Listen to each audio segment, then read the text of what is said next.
In country towns across Australia, the big race day is still a highlight of the year.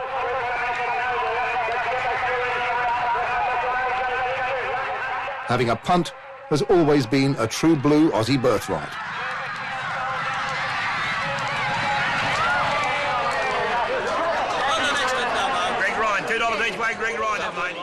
But for every dollar Australians spend betting on horses, trots and greyhounds, they spend 5 on the pokies.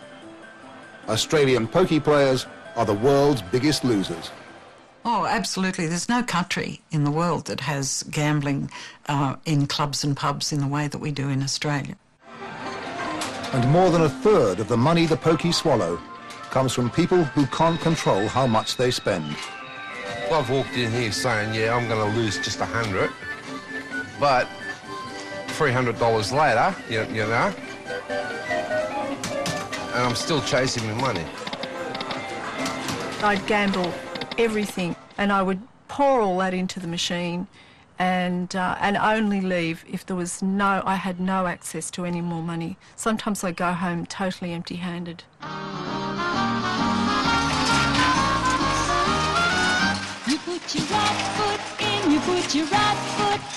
But 50 years after they were first legalised in New South Wales, pubs and clubs and governments are still dancing around the issue of problem gambling.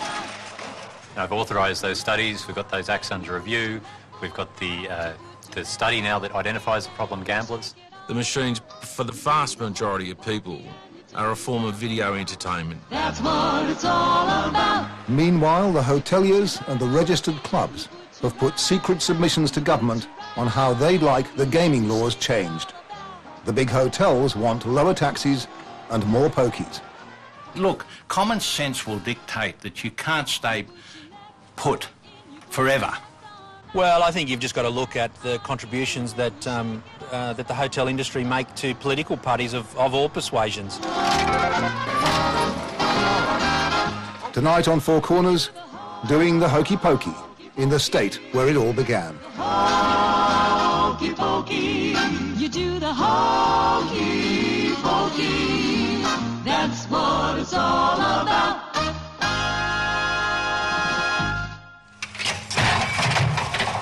There are 1,260 clubs operating poker machines in New South Wales, the only Australian state where the machines are legal.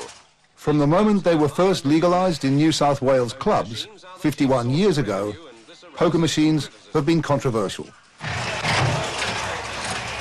Can you afford to play a poker machine? Not really. Oh, I don't know. I think if you're sensible and say you're going to do so much and put it in, if you lose it, well, that's it and don't do any more. If we was to go to a nightclub, we'd spend a damn sight more than that. Full of lever, lad. Then, as now, the clubs claim that all the money spent on the pokies came back to their members or the community, one way or the other. Poker machines help support 117 junior football teams sponsored by the club. The club supports basketball, hockey, judo and physical culture for girls. Recently it bought a fishing boat for members. Then, as now, the clubs would indignantly deny that many of these benefits came at the expense of problem gamblers. I'd say, quite frankly, in 2.5 years' experience as a club manager in this very big club, that most people can afford to spend money in a club such as this. I wish Mr. Wintle had come down into my office sometimes and listened, sitting in the corner and not seen, when the compulsive gambler comes, when the wife whose home has been made poverty-stricken by this gambling craze. I wish he'd see that. I believe he'd have a different attitude toward the poker machine. But the cash flow from the pokies was hard to argue with, and still is. From humble beginnings grew sprawling, multi-million-dollar empires, like the Penrith Panthers, the Balmain Leagues Club, the Mount Pritchard Mounties, and Revesby Workers Club in southwest Sydney, which, as CEO Ed Camilleri told me, started out in the early 60s as a shack in what's now the club's car park. A group of like-minded people got together, a group of workers, wharfies, and they did some chook raffles and bought a block of land, built a club. and a major enterprise now. Most people who started off this in the 60s be amazed at where we are.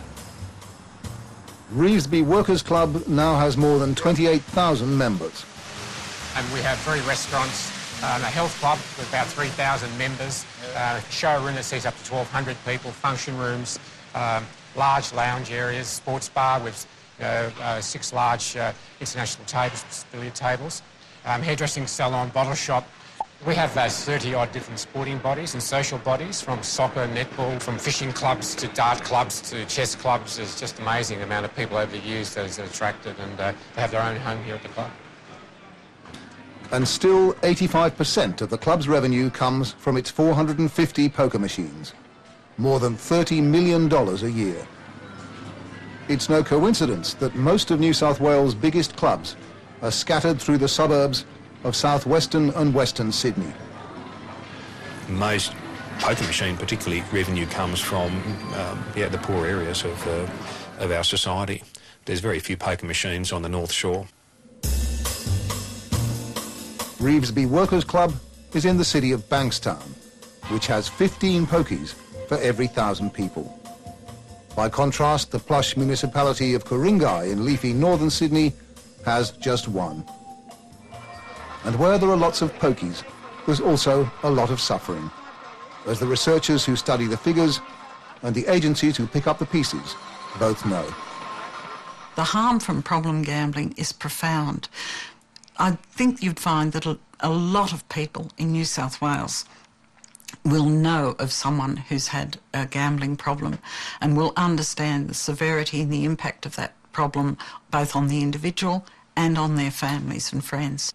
We here see a constant stream of partners, spouses, sometimes parents or children of problem gamblers, where the gambler has taken large amounts of family assets or borrowed money and incurred significant debts, and they're losing their homes, they're losing their savings, sometimes they're becoming bankrupt, and that's all to fund the gambling addiction.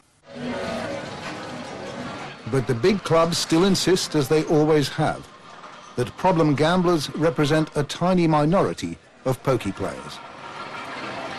I think there's problem gaming, but I think it is exaggerated to the extent what has been reported in the media. The amount of applications that I see come through looking for exclusion from the club from gaming issues, I get very, very small numbers each year coming across. What, I mean, dozens? No, less than half a dozen per year. But self-exclusion is a last resort. According to those who've succumbed to the hypnotic pull of the pokies, their fellow sufferers are legion, whether or not they admit it, even to themselves. Having played for 7 long years and attending those clubs, all sorts of different clubs, for up to, I have to say, sometimes 24 hours. I was sometimes there all day, and I saw many, many people who were, I felt, just as addicted as I was, and I was quite surprised at how many of them there were. I would see a lot of people looking stressed, shoveling hundreds of dollars into machines, a lot of professional people as well. And I could see just by talking to them that they had a serious problem, just like I did. It takes one to know one. Yes, that's right. It's true. I think that works really well, actually. These days, Annie Cooney is beginning to make a living as a garden designer. I think it'd be a really nice idea to put blocks of stone instead of those bricks. Mm-hmm. But for 7 years, from the late 1990s, she was addicted to pokies. It all started during a bad patch in her life. I'd gone through a lot of changes, a lot of loss. My mother died and my 17-year marriage ended about a year before that.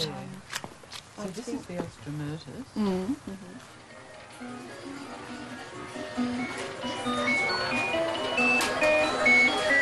When Annie Cooney first started going to the Balmain Leagues Club with a friend, the pokies didn't do much for her. As it usually does, the addiction took hold gradually. It wasn't very thrilling, it wasn't